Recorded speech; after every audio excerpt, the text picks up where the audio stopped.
Welcome to the Tech Egg. Don't get scrambled. Enjoy the video. In this video, I will explain how to make Minecraft blocks in real life. We'll cover everything from choosing your materials to adding those iconic pixelated textures.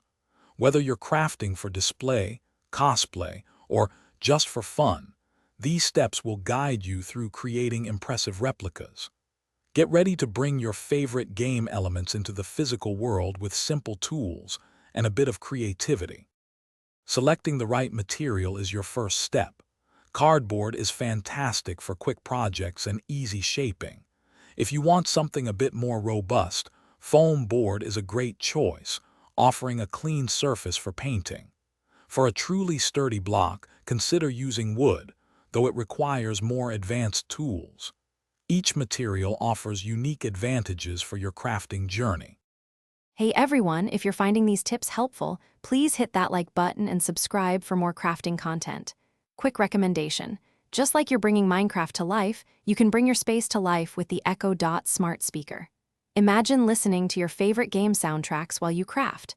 Check the description for the link and other great deals. Now, let's get back to the video. Once your pieces are cut, it's time for assembly. For cardboard or foam, a strong craft glue or hot glue gun works wonders. Make sure each side is perfectly aligned before the adhesive sets to avoid any wonky edges. For wood glue and clamps will give you the best results. A well-assembled cube is the foundation for a great-looking block. Now for the fun part, bringing your block to life with texture and color. Start with a base coat that matches the main color of your chosen Minecraft block. Then, using a ruler or a printed grid, carefully draw out the pixel pattern. Apply different shades of paint within these squares to create that iconic pixelated look and add depth. This step truly transforms your creation. Thanks for watching. Consider subscribing if I helped unscramble your problems.